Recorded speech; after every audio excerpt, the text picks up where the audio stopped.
The Mentor Circle near Memorial Hall remains fenced off. An 8 by 10 foot sculpture will be added to the brick walkway.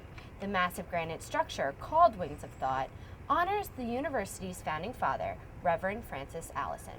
This is a nice way to highlight the university's appreciation of the arts and how they're doing something to give back to the aesthetics of the campus that's also deep in thought.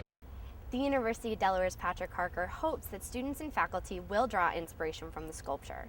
But once hearing that the sculpture is going to cost the university approximately $250,000 and will block a major pathway, the campus community is not so thrilled and believes that the money could have been used in a more effective way. They raise tuition every year and they find the extra money to spend on a statue that nobody wants anyway. If they were going to do something, they didn't need to do it on that large of a scale. And they could have put it in the grass, maybe in front of the library, instead of taking up Mentor's Circle. Students wish they had a say in the matter.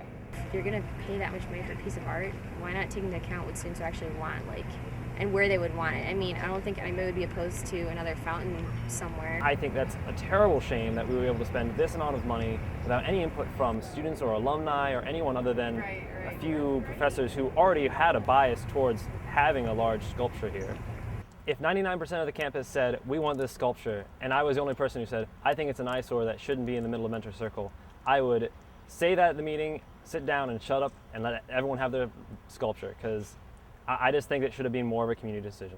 Despite protests on Facebook over the sculpture, they were not successful in stopping the installation. You know, when they made this announcement, it had already been paid for. It was already underway. There wasn't really much of a window to stop it. The installation of the sculpture is scheduled to be finished around April 13th, followed by a ceremony celebrating the project. For UD News, I'm Jillian Jablonski.